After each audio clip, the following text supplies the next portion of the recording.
What's up, y'all? Will here at Schedulefly, and this was an episode I was fortunate to be able to do in person at Sobeys in Greenville, South Carolina, with Steve Seitz. Known Steve for a long time customer.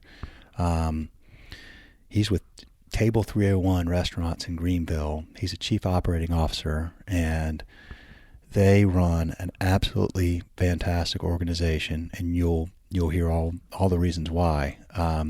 What an admirable business. And it was really a pleasure to talk to Steve. Learned a ton from him. Could have talked to him. We'll have to do another episode. Could have talked to him for another hour. We always try to keep these to 1 hour because I respect everybody's time so much. But I had so much more I wanted to ask him. And you'll hear us talking about having oysters. We were going to go have some oysters after we got done, and some hush puppies. And I'm very not surprised, but very pleased to say that those oysters were phenomenal, absolutely phenomenal. I had a dozen raw oysters, and I will agree, the best hush puppies I've ever had in my life. And I've had a lot of hush puppies, so legit, things were fantastic. So you have to listen to hear us talking about that. Their new concept, Jones Oysters. So, but before we get into this episode, a quick word from our sponsor, Pot Menu. They're a new partner of Schedulefly, and we're super thrilled to have them as a partner. It's a great business. They have a great product, and they have great customer service. Pot Menu is all about making your day easier and your sales bigger. They will simplify your marketing operations, bring in more guests, and capture customer data for personalized remarketing to keep them coming back. With one super simple to use platform that integrates with most point of sale companies like Toast and Square and a bunch of others, Pot Menu starts with a beautifully designed, easy to update, interactive menu that transforms the guest experience online. It includes a brand new website that's optimized for search engines like Google at no additional cost, automated digital marketing, online ordering and waitlisting, AI answering. They've answered over 1 million calls. It's like less than, I think it's like as little as 47 cents an hour, and a lot more. It's a great company. They serve like over 10,000 restaurants now. We have a lot of mutual customers. Those customers are very happy. We've gotten great testimonials from them, and they take great care of their customers. So check out Pot Menu. There's a link in the show notes. And if you have any questions, get in touch with us. We'd be happy to put you in touch with them. Get in touch with us at Schedulefly, that is. Support at schedulefly.com. And with that, here we go with Steve Seitz, Table 301 Restaurants, Greenville, South Carolina. Enjoy the episode. Got a couple more I've already recorded on deck, so a lot of content coming at you soon. Thank you all for listening. See ya. What's up, y'all? It is Will here with Schedulefly, and I am in Greenville, South Carolina today. An incredible town. If you've never been to Greenville, it used to be a secret. It's not a secret anymore. Great town, great people, and great restaurants, and some of those are run by the awesome gentleman that I'm with today. Steve, introduce yourself. My name is Steve Seitz. I'm with Table 301 Restaurant Group. I act in the position of Chief Operating Officer and Vice President for our organization. How many restaurants do y'all have now? I guess we have about 8, probably 10 different businesses, or maybe even a little more than that when you add them all up. But I think it's 8 official entities. Okay, and we're here in Sobeys, which has been here for 25 years as of this past November. This past November, we celebrated our 25th. That's amazing. Congratulations on that. Thank you. That's quite an accomplishment. Okay. Well, this is the first thing I always like to ask people about because everybody has a different answer, which is, why did you get into hospitality in the first place?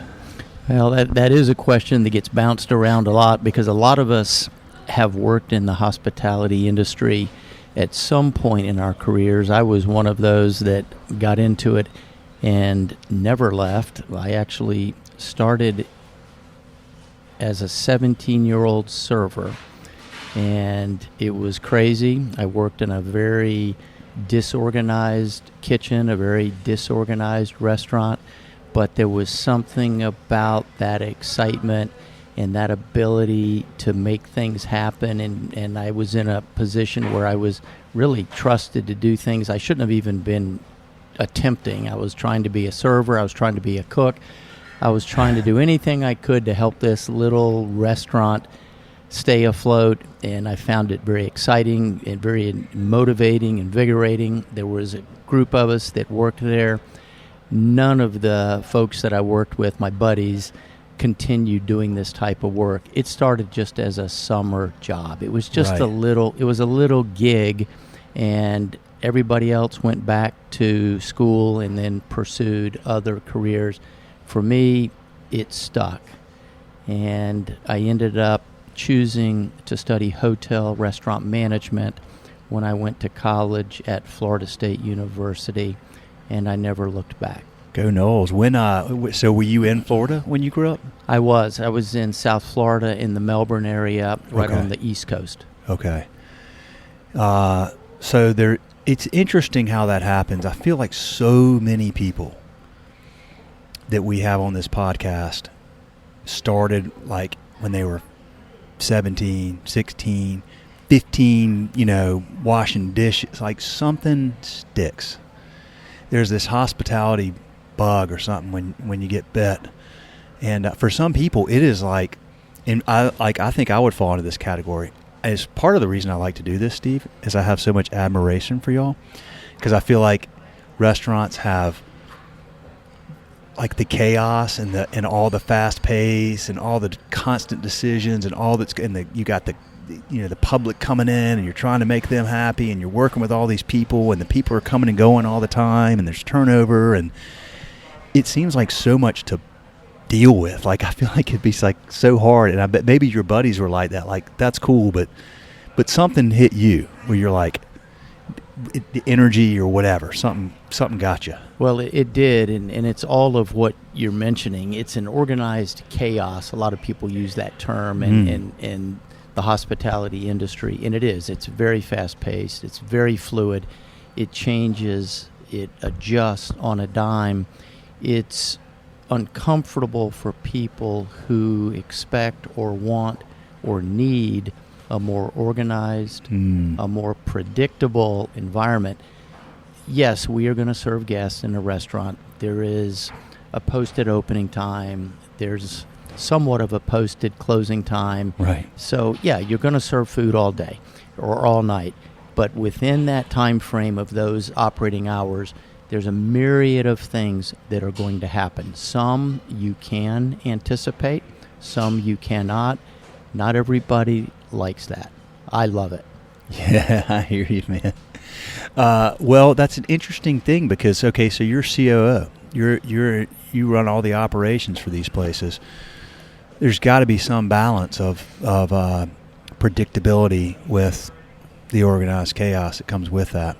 Oh, it is, and what we work on, what we train on, what we coach on is have the processes in place from a business perspective. The things that we can control, we want to keep as orderly and as predictable as possible, because if we don't, then those unexpected things that we have to know are going to happen can then be overwhelming. In other words, if we've got certain things buttoned up pretty well, we're not frazzled when the unexpected happens, and we can react in a hospitable way. There's people that when they get frazzled or they're under pressure, they show it in a negative way. They show a lot of stress, they show a lot of strain. And at the end of the day, the person that stays in this industry for an extended period of time, I believe, simply enjoys being subservient, bringing fun to people's lives, impacting people through food and service. Yeah. It wears some people down. Right. Those who get excited about it find a charge. It recharges our battery when we see a smile on people's face, despite the strain, despite the long hours. at the end of the day, I mean, we're not splitting atoms. We're not doing brain surgery. We're serving food. We're making people happy. Yeah. It really isn't that hard. Yeah. Well, for you it's not, but that's to the point. Like for folks that have that hospitality gene or whatever it is coursing through your veins, things go awry, bad, tough stuff happens that, and you rise to the occasion because you're able to go, okay, I got it. Like we have an opportunity here to either crack under the pressure and everybody has a bad night, including the guest, or we have a way to be creative and figure out how to turn that person, their experience into something really positive. And so it's a different style of brain surgery, if you will. I mean, I feel like because it's not for everybody, and a lot of people just can't do it. You all are. There's this concept I really am like fascinated with of anti-fragility, which is just the opposite of fragile, right? So fragile things crack under pressure or break under pressure. Anti-fragile things get better under pressure. So a short acute stressor makes you stronger. Like when you go lift weights, you put pressure on your muscle, what does it do? It gets bigger. It responds in the opposite of fragility. That's what you're doing with great hospitality. Not easy to do. I mean, for you, like in your team, because y'all do it really well. You got a great operation. I mean, your organization is really well respected, and you run great restaurants. But that gets me to. I mean, I'm always fascinated with you've got all these businesses that started here with this one, and now you've got all these different brands and different businesses under the Table 301 umbrella. You and your team clearly find and keep somehow really good people. That's hard to do. How do you do that? Well, that could be a whole podcast all by itself right there. We have been very fortunate. We're in an industry that typically experiences high turnover. Yeah. But I think the restaurant industry maybe gets a little bit of a bad rap when it comes to turnover.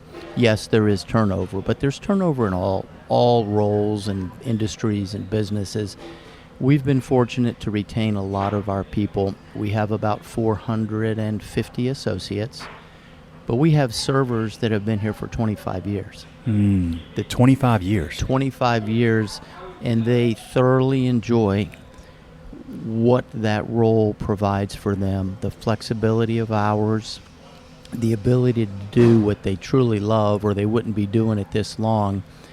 On the other hand, there's folks that will work through the hospitality industry as a stepping stone for something in life. Yeah. And that's fine also. Yeah. What we want to do is allow a person to reach their goals when they work with us, with the understanding that everyone won't stay 25 years.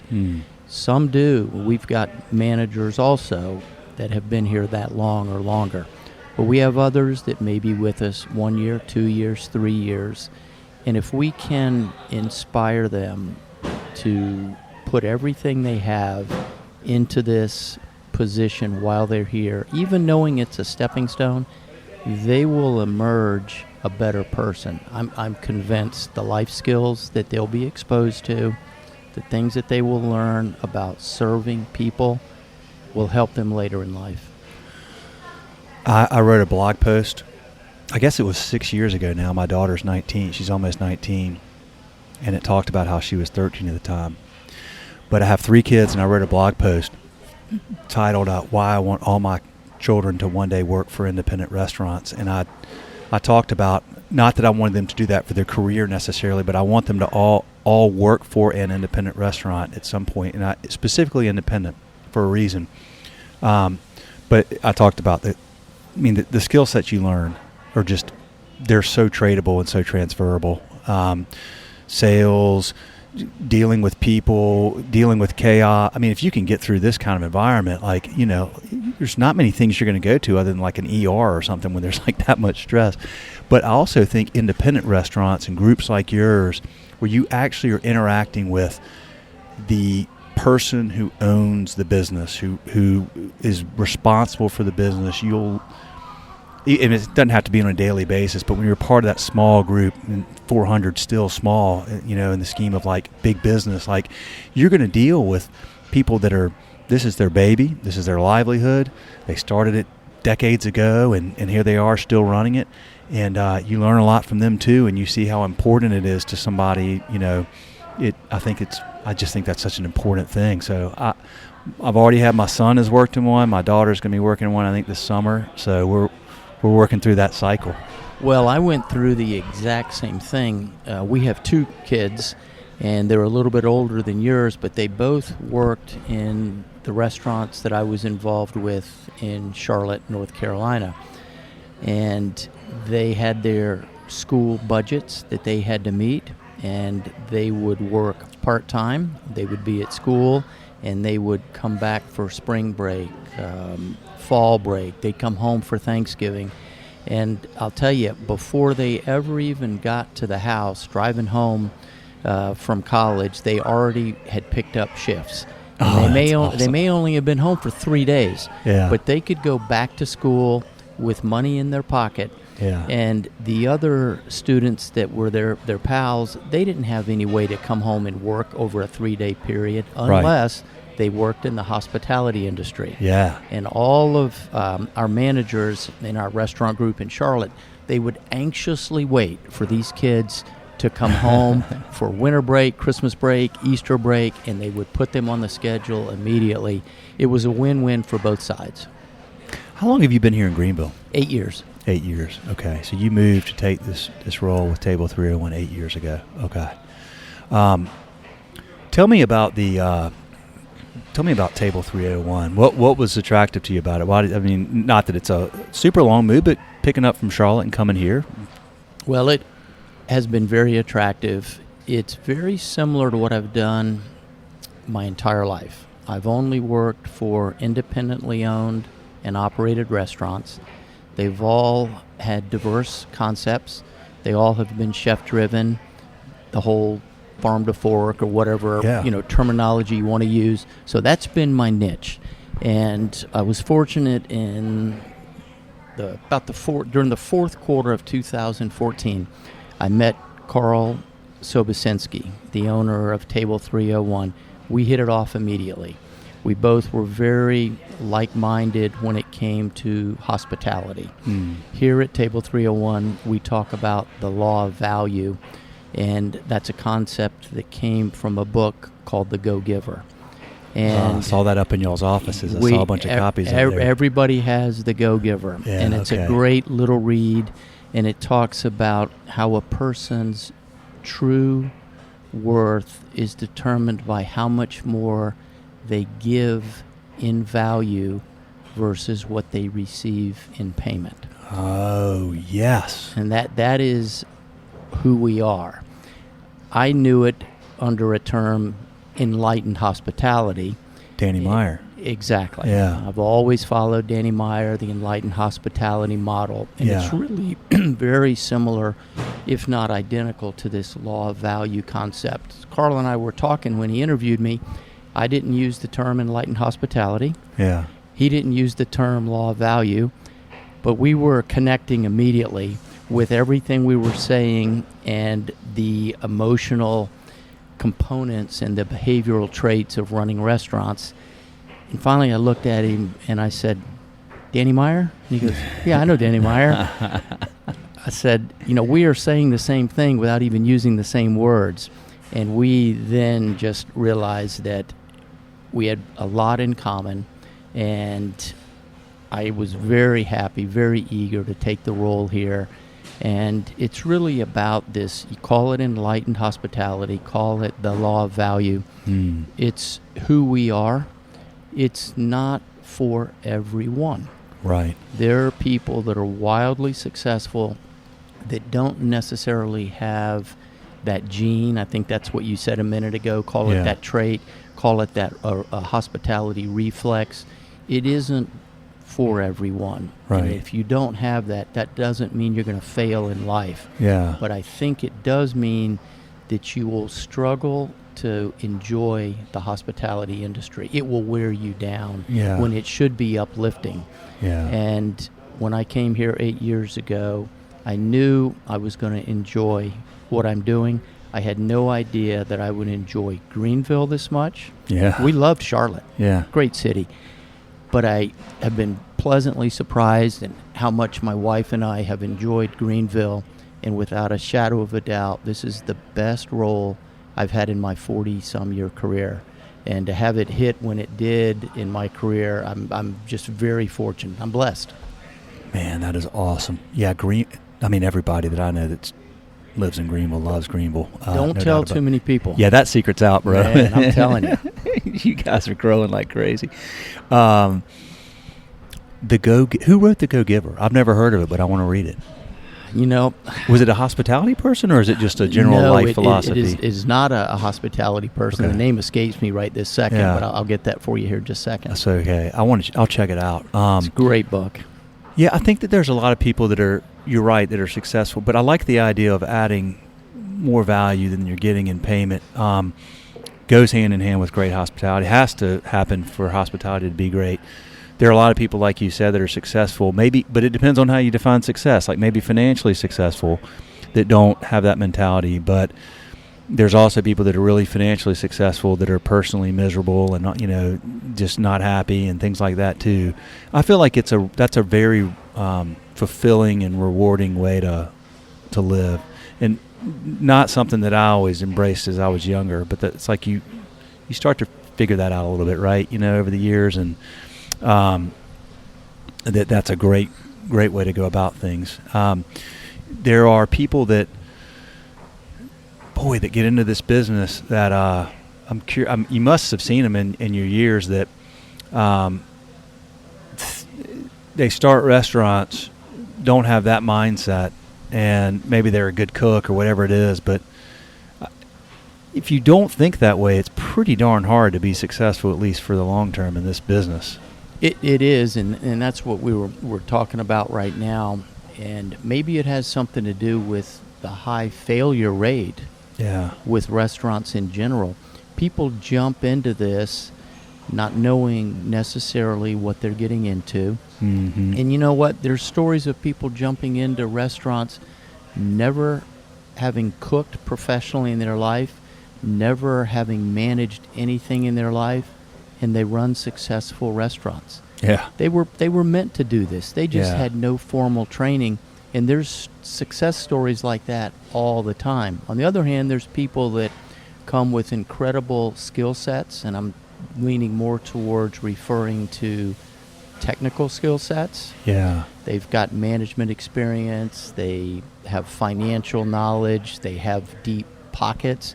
They open restaurants, and it's a disaster. It just doesn't fit in their lifestyle, and restaurants aren't run necessarily the way some people think they're run. Yeah. What are some of the common misconceptions, do you think? I think a lot of people are shocked at I guess the complexity with the simplicity. There's so many details. Oh, interesting. There's just thousands of details. In my mind, what we do in the hospitality industry is probably the most mistake-ridden business a person can choose. Now, we chose it, but there's so many ways to fail, from a restroom that is not clean, an air conditioner that's blowing too cold, or an air conditioner that breaks in the middle of the night, or a dirty glass, or really anything, a dining room that's too cold, or a steak that's just a little bit undercooked. There's hundreds and hundreds and hundreds of ways that we can fail to deliver, and it's a people business. The food doesn't come out of a can. It takes a labor of love to produce the food and apply the service and everything that goes along with creating this experience. But as I said earlier, it's not rocket science. If we are kind to people and we care about people, we can overcome those thousands of mistakes that can and will happen, and the guest is going to leave having had a wonderful experience. I believe that some of the biggest wins I've ever experienced in my career has come as the result of how we handled a mistake. Yes. Anti-fragility. Got better when something happened. Yeah, there you go. Your biggest wins have all come from where something happened, and there's the opportunity to turn it into something really positive. Right. Okay, so, I'm curious, like we're sitting in, how many square feet is this place? It's about 7,000 square feet. 7,000, it's a big place. Are you still opening places that are big places like this? Well, actually, on the contrary, not that we won't open a bigger place. We just opened our newest restaurant 5 weeks ago. It's a 42-seat oyster concept. It's about 100 feet from where you're sitting right now. I saw that, right? Is that Jones, right? It's the Jones Oyster Company. Yeah. It's 2,600 square feet. It has 42 seats, and that's the newest restaurant that we've added to the Table 301 family. So oysters, huh? I need to. What time do they open? Out of curiosity. We are open as we speak. So I could go there afterwards and You get some sure oysters can. before I hit the road. Yeah, it's a lunch and dinner operation. Opens at 11, stays open all the way through the afternoon. Same menu all day. Raw oysters, grilled oysters, shrimp po' boys. The best hush puppies you'll ever have in your life. Oh, nice, man. I'm going to hit it. Okay, so you went from this to that, and you've got everything in between. I mean, the reason I asked that question is I'm just curious, like, where do you see hospitality going with what happened with COVID, the advancement of online ordering, DoorDash, for a while nobody could go out. People are starting to come out again. There's things about hospitality that'll never change, which is, the people part of that. But there's also a lot of changes that are happening. So I'm just curious how y'all, when you sit back and you think about, like, where are we going over the next, 10 years, like, what kinds of things are on your mind? Well, I think everybody who's in the restaurant industry has to consider what their path is going to be. We're not a quick-serve restaurant. You talk about the online ordering and the Hub Grubs of the world. They have a place. Yeah. They had a very important place in our industry during COVID. Yeah. We were all scratching and clawing during COVID. Right. It wasn't like any of us in the restaurant industry could open up their marketing book and turn to page 21 and say, okay, COVID-19, we've got to be shut down now for 7 weeks. Here's what you do this, this, and this. None of us had a clue. Yeah. We scratched and clawed, and we did the curbside service out in front of our restaurants. We delivered to people's houses. Managers jumped in their car and took food. We did anything, in other words, to respond to our guests who were also in need, and to respond to our associates who were in need, and trying to keep our businesses afloat. Yeah. Going forward, I think everybody can look back at COVID, and to me, it was a very difficult time. It was very humbling. I believe that the businesses that survived COVID, and a lot of them did, not everybody, but a lot of them did. I think that everybody is probably better armed and better suited for the next adversity that we face. Yeah. I know our teams are stronger. Yeah. I think we're closer knit. Mm-hmm. The way we got through COVID and supported our associates and the community, I think it paid huge dividends to us. Our owner, Carl Sobocinski, sent out an email every couple days to all of our associates and to our guests, and talked about where we were as a company, what we're doing, what we're going to continue to do. And it was very uplifting for our associates and for the guests who have been loyal to our restaurants all these years. Yeah. And, in hindsight, it was a difficult journey. We did not know. Yeah. So it's humbling, and looking to the future, all of us, I think, still have to keep things in perspective. If we take care of people, if we take care of our guests, and when I use the term guest, I'm talking about the external guest that we call a customer, and the internal guest, which is our associates. Really, going back to the Danny Meyer mentality, the internal guest is actually more important than the external guest. Yeah. If you take care of the internal guest, your associates, you can't help but know that they are going to take care of the external guest. You can't bypass that and go straight to the external guest, the customer, right, and leave them without being hugged on and loved. But if you take care of your associates, it will pay dividends for you. You can continue to stay in this business for an extended period of time. You do have to serve a quality product. Yeah. The whole COVID thing, and still right now today, if you eat eggs, you know how much it costs to buy a dozen eggs in the grocery store. Yeah. The cost of raw materials is higher than I've ever seen in my 40-some years. Yeah. Ever. Yeah. Now, how do you survive that? You have to determine if you need to take a price increase.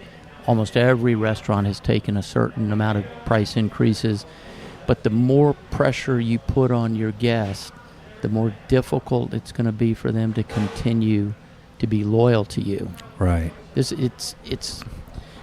really got to be a shared responsibility. We're very community driven here at Table 301. We think about our guests and what they need all the time. We're very reluctant to raise prices.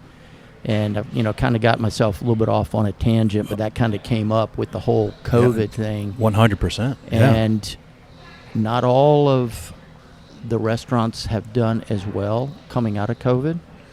And there's a very wide range of pricing right now, retail pricing within the market that I've noticed. Some of the highest menu prices, if not the highest that I've ever experienced. But that makes sense because we're paying the most for raw material that we ever have.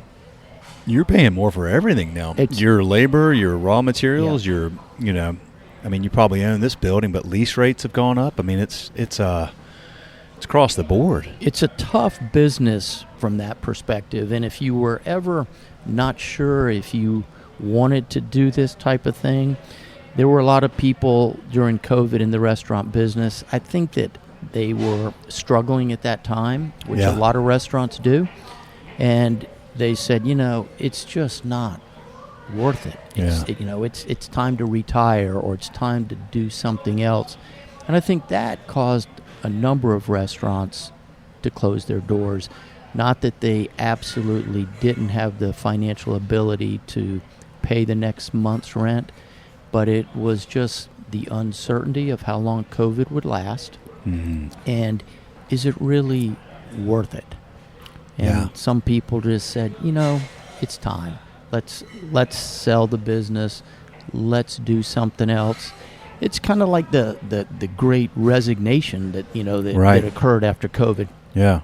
People that were working in various jobs, not just the restaurant industry, and they said, why am I doing this every day? I'm not necessarily happy.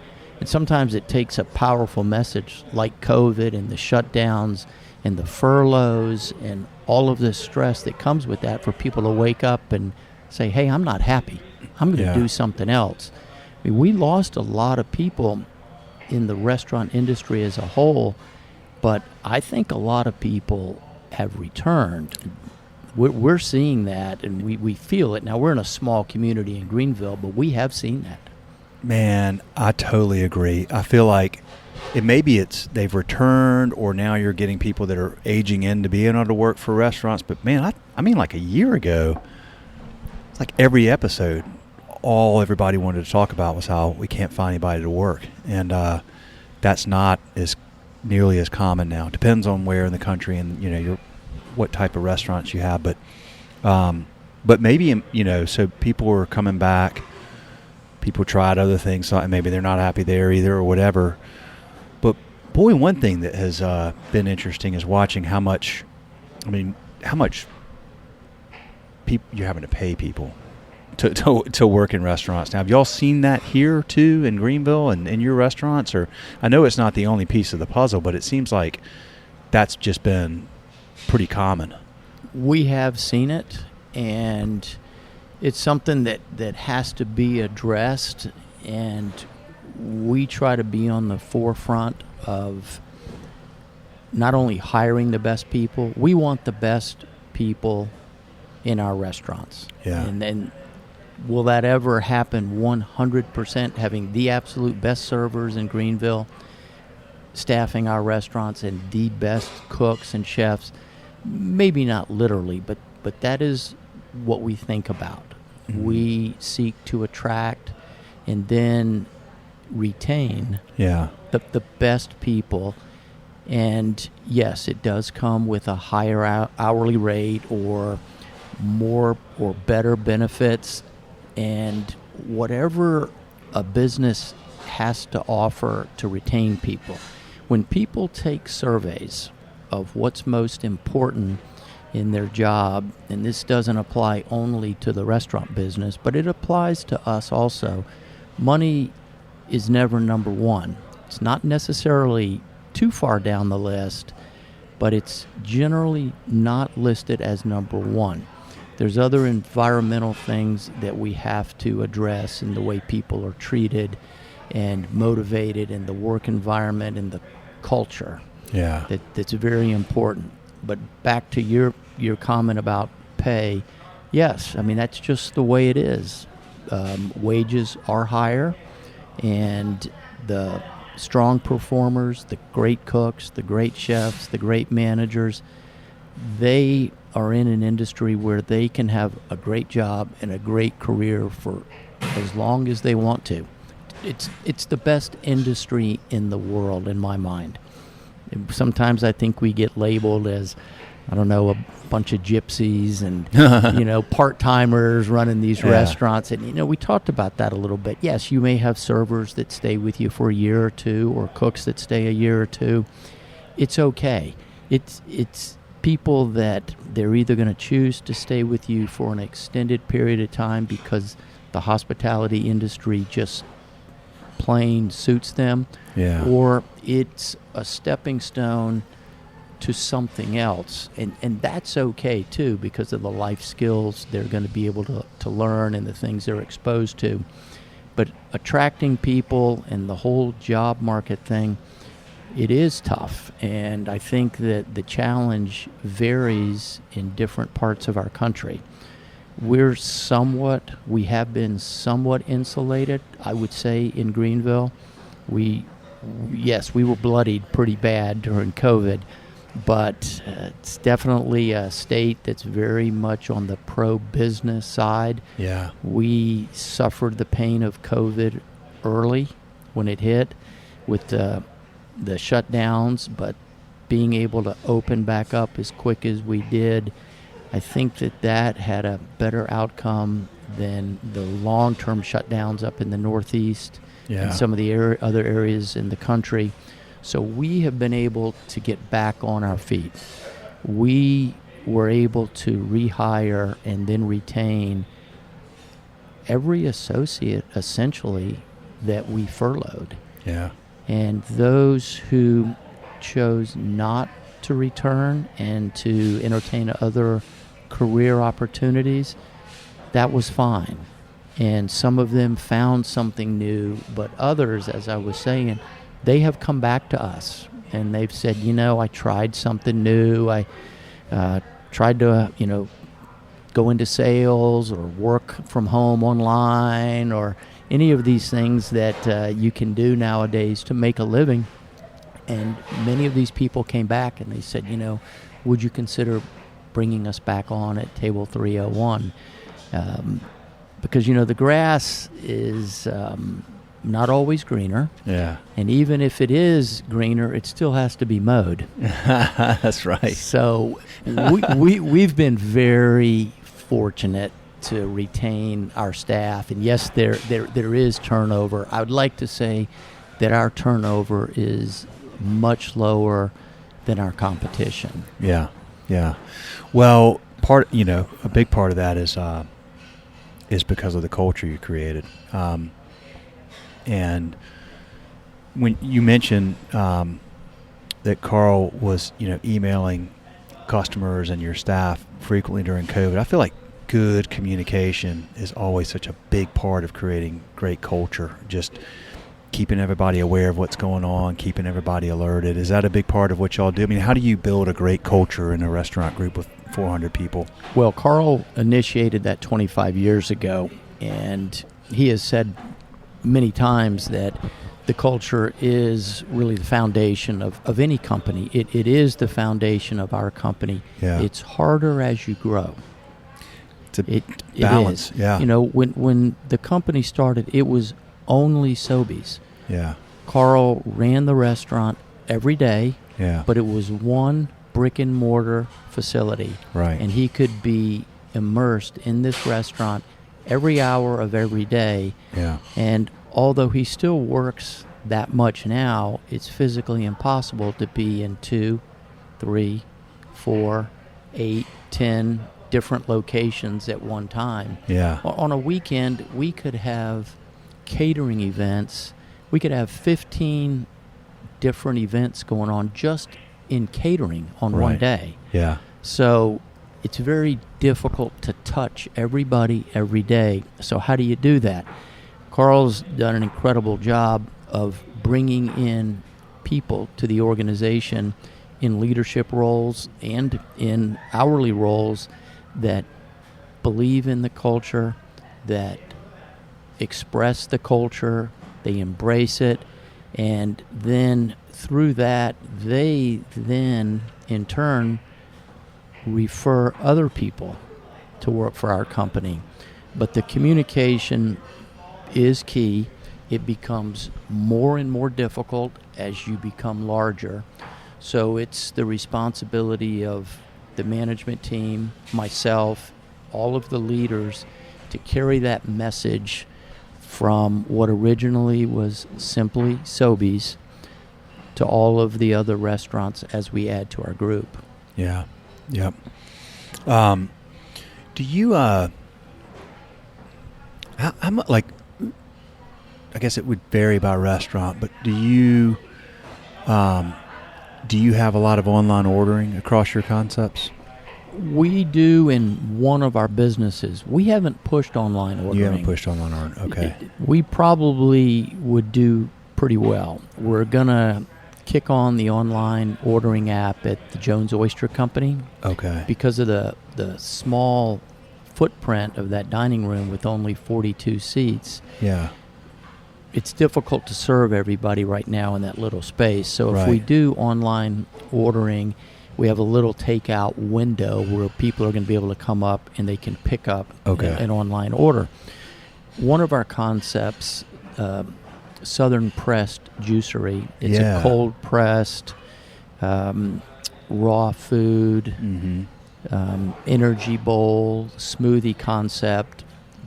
We do online ordering there, and it's very successful. Do you do it through through the DoorDash and Uber Eats or No, we haven't used those third-party so you're not using partners them. Okay.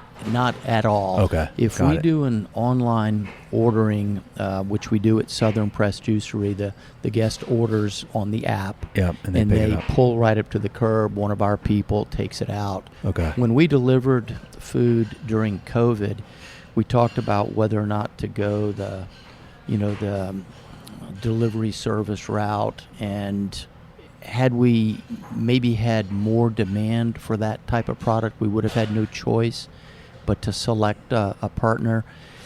We just didn't have, honestly, that much demand. Any delivery that we had, we jumped in our cars. That's awesome. Good. We jumped in our cars and we took the food. Okay.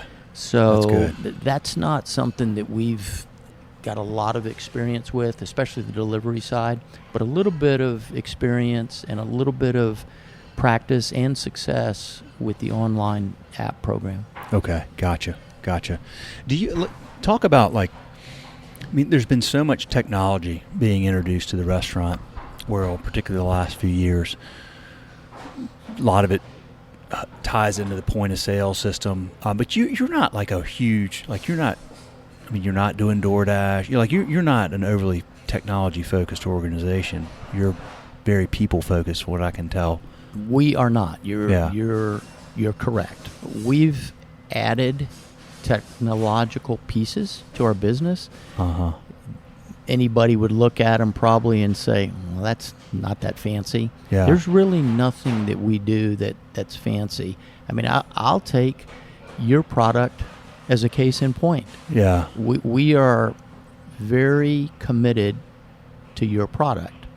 It doesn't. Thank you. and it just kind of came right to this. You and I have known each other for 15 years. I remember when we first spoke and talked in Charlotte, and we tested your product at one of our restaurants up in Charlotte. Yeah. And from that point forward, your product, while I'm sure it has evolved, to me, the way I describe it to our managers and our staff is it's incredibly efficient. It's incredibly easy to use. And for me to understand that type of stuff, it better be easy. Because I'm a dinosaur.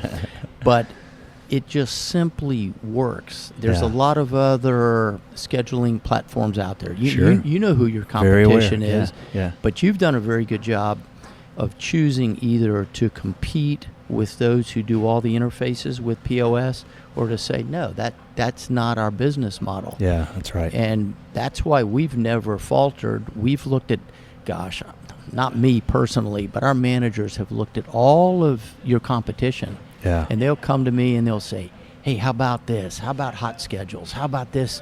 And I'll explain to them, yeah, we can look at it. Do you want to do a demo? That's fine. Let's do a demo. And we've done all of those. Yeah. But we've never changed. Yeah. Because for what we need, this is perfect. Yeah. Bells and whistles, they're great. We've got enough bells and whistles. And we haven't changed our scheduling platform in all these years. The minute we went with ScheduleFly, we've never changed. Yeah. And that's similar to some of our other technology. We will change point of sales as our equipment wears out and there's newer stuff on the market, yes. But we don't have the fanciest, most integrated software, but we have what we need to run the business, to analyze results, and ultimately to give the guest what they want. Yeah. Well, first, thank you. Thank you for the business, and thank you for saying that. That's very meaningful and very appreciated by all of us on our team. I feel like there's a lot of technology that's developed that sounds great, but ultimately you wind up spending so much time with the technology that you're not like having the time to focus on the people, the guests, the internal and the external. But look, it's good too. It's good that like there should be a lot of solutions. Like we'll have people they'll use us, and then maybe they may eventually be like, well, we want these integrate all this stuff, and we're like, hey man, like there's a lot of options because everybody else does that. Like, so go for it, go do the best thing. And then a lot of times too, we'll find though that people get so much of that stuff that the people that really like the simple things, like they wind up going somewhere else, and they may introduce us there or whatever. So it's an interesting thing. Technology has its place, but I always tell people, if you're scheduling on pencil and paper in your restaurant and it works, I'm not even going to try to sell you on ScheduleFly. Like just do it, like because it's keep it simple and just do it until it doesn't, and when it breaks, we're here. But well, good, man. I love that. I love the way y'all do that. Starts at the top, and it is interesting to me, Steve. It really is. I'm so fascinated with finding the right balance as you grow, and y'all keep adding restaurants, which means you keep adding people, which means it gets a little bit harder to have that fun, everybody knows everybody culture. To me, that would be a really interesting challenge, which I'm sure it is to you, to always try to find that balance between doing the things you need to grow and implementing the systems and the processes you need to grow, while also finding a way to keep everything fun and keep everybody feeling like family. Because so much of what makes great restaurants great is it's like a family. It's like everybody feels like they're part of this family together. Is that fair? Oh, it is, and it's a tough challenge. And as you're saying these things, I'm thinking about how we've been successful, and we learn new things every day. I will tell you that we don't have this thing about culture, communication, tenure figured out. We're always thinking about it. We obsess over it. Yeah, we really do. And Carl, for one, as the ultimate leader of our company and our owner, he makes sure that every November that we celebrate our anniversary as an entity. Yeah. And we celebrated our 25th anniversary this past November. We go to a different venue every year, and this past year we had such a large group. We had to go to the Bon Secours Wellness Arena. We had over 1,000 people, and all the associates get to bring a family member, and everybody is together. Wow. And it's a wonderful time, and it brings everybody together. But honestly, if you weren't doing the little things right every day in each individual restaurant, you can't fix poor communication or lack of culture with a big party. So you don't want to misunderstand that. That's right. But if you include your associates in these events, these celebrations, these recognition type parties, it's very meaningful, and it really is like the icing on the cake if they've been treated well and they've been developed throughout the year.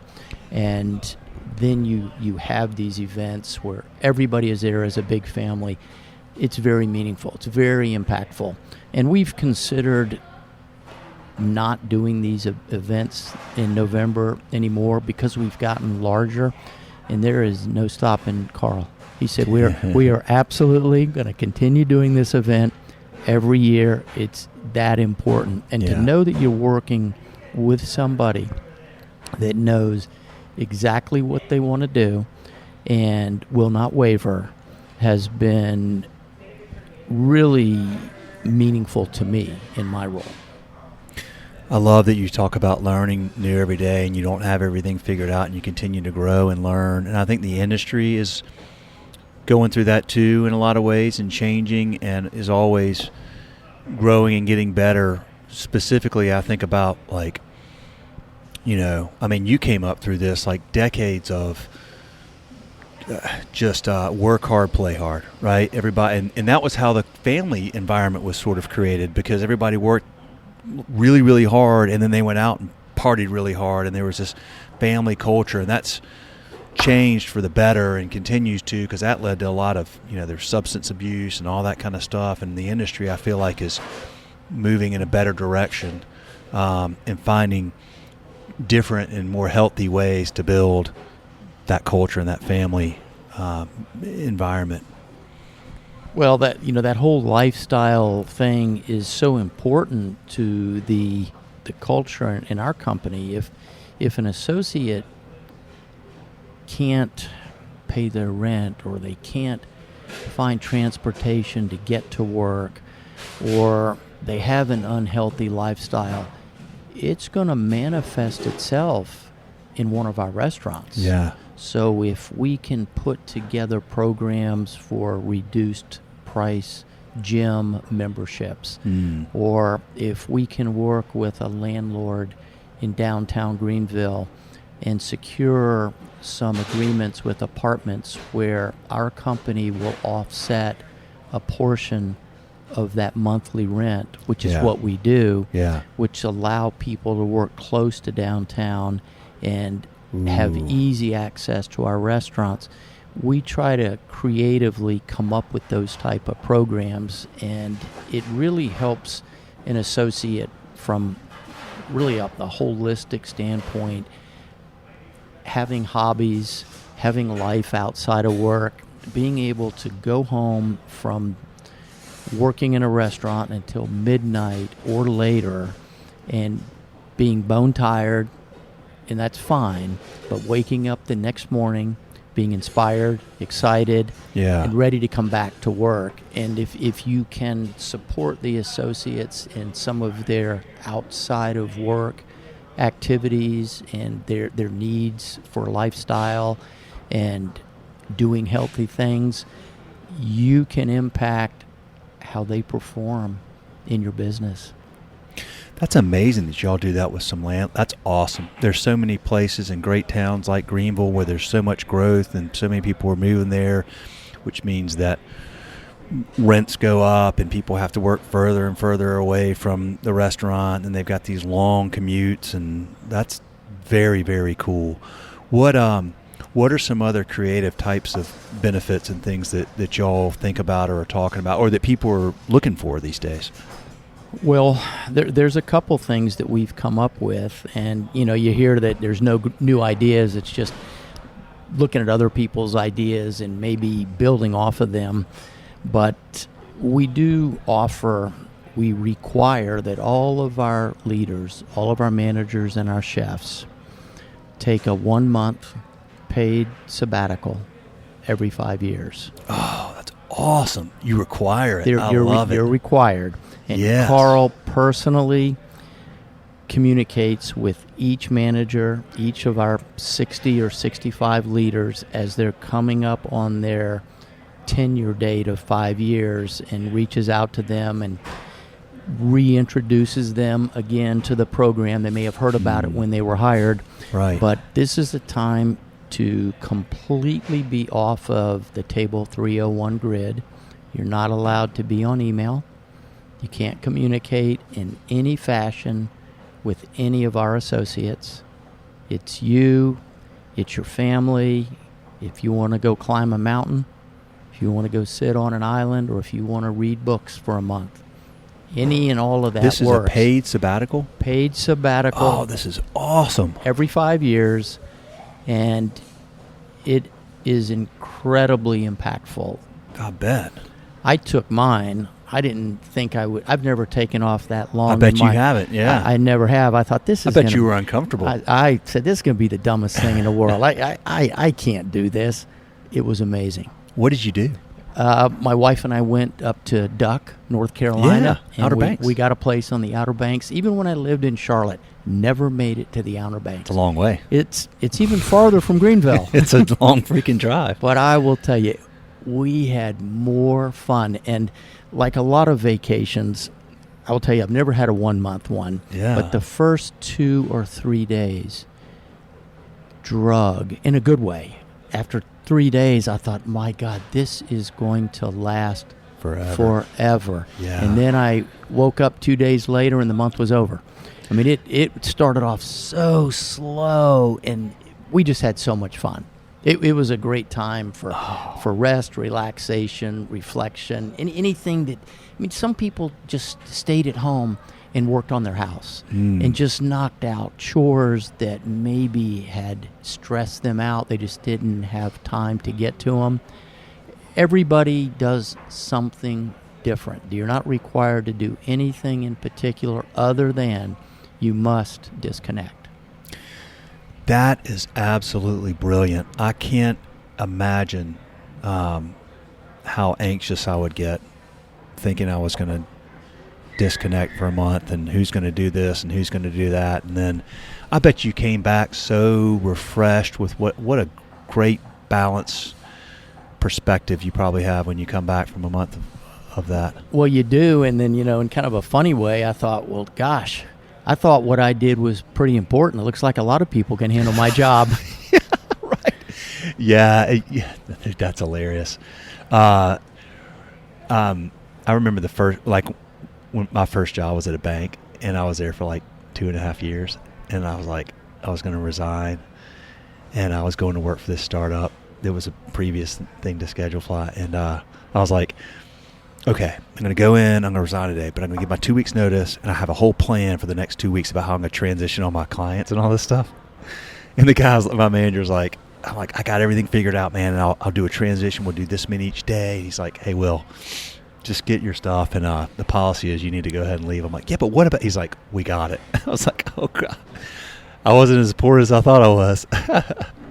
Well, Steve, that is, I have to say, in all these years, I mean, I've literally done over 400 episodes. That stands out as one of the most incredibly creative, brilliant, meaningful benefits that I've come across. Kudos to you all for doing that. Well, thank you. And, I wanted to comment. We've got managers that are coming up on their second sabbatical. Yeah. And it's entirely different for them, and they're already talking about it. The first one, the excitement is partially the unknown and maybe the trepidation about being away and trusting your peers. Sure. There's a lot of trust that has to go into this because you can't engage and do any of the work that you had been doing. Somebody has to do that work. Yeah. And there's some anxious moments when you go on your first sabbatical for all of us. Some of our folks are coming up on their second one, and it's a different feeling now. There's a different level of planning, but it's more personal because a lot of the planning on the first sabbatical was preparing their peers or their subordinates to do the job that had to be done. Now they're saying, I've already trained these people. Yeah. They're going to be ready. They're going to be waving me out the door the minute my sabbatical starts, and they're not even going to think about me being gone. So it's an interesting dynamic on the second go-around. That is so cool, man. I absolutely love that. Wow. What are there... I find it so interesting, when you think about employee benefits. A few years ago, right before COVID actually, we were trying to figure out, are there things that we could, collectively negotiate for our, few 100,000 end users? And I thought healthcare would be this big thing. It seems like, particularly with a lot of the younger generation, healthcare is just not as big of a deal as I would have thought it would have been. Is that something y'all do? We do, and you are correct. We've noticed the same thing. Not everybody has the same interest in healthcare. We offer healthcare to all of our associates and our managers, and we have a certain amount of engagement, involvement, but it's not as much as we would like. We pay a significant portion of that healthcare, even for our servers and our cooks. Yeah. And we promote it all of the time. We do an annual open enrollment. But I think I'd be accurate in saying that in the 8 years I've been here, we have continued to increase the participation as a percentage of our total staff numbers every year. Yeah. I mean, we have a challenge that we take on every day when it comes to communicating to our associates that we have a 401k. That was my next question. If y'all do, okay, you do have a 401k. Absolutely. Who is it through? It is through Principal. Okay. Very cool that y'all have that. Yeah, we do, and it's 100% match up to 4%. That's fantastic. And I'll tell you, in the restaurant industry, that's really good. It's extremely good. Really proud to be able to offer that. Yeah. And we have to sometimes sit some associates down in small groups and say, hey, you really got to consider this. Yeah. And then they'll start doing it. But I wish when I was, in my 20s, I had an opportunity to get into a 401k. That stuff didn't exist when I was a young manager. Yeah. But we're real happy to be able to offer a 401k and to have that nice match. And, coming out of COVID, there were a lot of businesses that had to make some seriously difficult decisions, and some of it is on the benefit side. Yeah. Just to survive, and 401ks went away or at a minimum. There was no longer any match, but you still had investment opportunities, through your company's plan. But we didn't reduce our match after COVID. Certainly could have, would have made perfect sense to do so, but we didn't do that.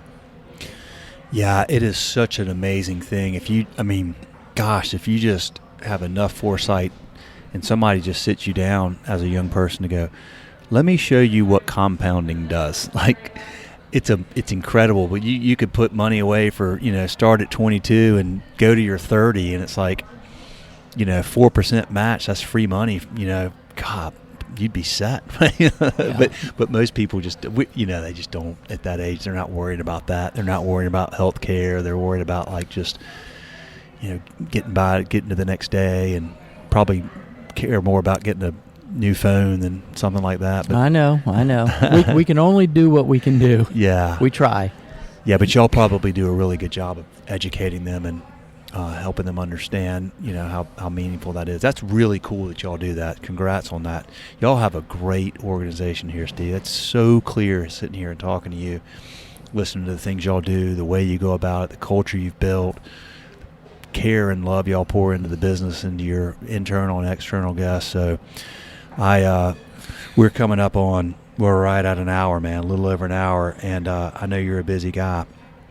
So we'll wrap it up. But, man, I cannot thank you enough for taking the time to do this. Thank you for the nice comments. Thank you for the business. And I'm going to go down and get me some oysters before I get in the car and head to Raleigh tonight. Well, I might have to join you down there. We may have to have a couple dozen together. They are a great. I don't get enough oysters, man. I'm glad that's got me fired up. So, anything else you want to rap about before we close it up? Gosh, Will, I could talk longer than you've got battery in that little machine sitting here on the table. I've got backups because my battery. I do have backup batteries. There's a lot that we touched on. I think we hit on some important elements, and I hope I shared some thoughts that maybe will be helpful for others. And to me, the partnerships, we really didn't talk too much about this, but the partnerships that we're able to develop as restaurant operators, to me, has been some of the most meaningful parts of my job. And specifically, our partnership is very meaningful, and it's fun to have partners that are going to be there for you. Yeah. And we don't change partners very often. We don't go out and source new partners for, it could be a janitorial service, it could be a fishmonger. I mean, we have hundreds of different partners. Yeah. And yes, we will occasionally make a change, but our business model is not to always go out and be trying to bid a new potential partner against a current partner. Right. It's so much more important to find the right, it's like finding the right people to work in your restaurant. Yeah. Finding the right people to partner with that are experts in different capacities that we are not experts in. Yeah. And that's a very meaningful part of my job. And it goes back to the comments I made about Schedule Fly. You guys are great partners. We never worry. And that's the type of relationship that we try to have with all of our partners. We want to know that our HVA system is going to be properly maintained, that hopefully, God willing, it won't break down in the middle of the summer. But if it does, at least we know we have the best partner. Right. And if we treat our partners the way that we treat our guests, our internal and our external guests, think about the situation I just mentioned with the air conditioning. Yeah. Invariably, an air conditioner is going to break in the middle of August. Yep. I want to be able to pick up the phone and call our partner and know that I'm going to get the quickest possible response time. Yep. Also knowing that we may be in a queue list with many other customers in need, but when their technician is in our restaurant on a regular basis. Yeah. And our server walks up to that technician when he comes off the roof and he's sweaty and hot and tired, and we offer him a cold drink or somewhere to sit down and cool off for a minute. When push comes to shove and they've got to make a decision which call they're going to route at what time, they might consider us. I bet they will. Yeah. That's right. And it goes both ways, Will. Yeah, If sure. we treat those people the best that we can, then they're going to reciprocate. And if you change partners all the time, you can never develop those relationships. Right. That's the point I'm making. No, it's very true. It's part of the whole Go-Giver. I mean, that's it. No, it really is. I mean, you're every aspect of the business, the customer, the external guest, the internal guest. I mean, the partner's a guest, if you will, the way you're looking at it as well, which is that's just such a wise way to do business. Well, it's been great talking with you today. Let's go eat some oysters. Let's do it, man. That's a wrap. All right.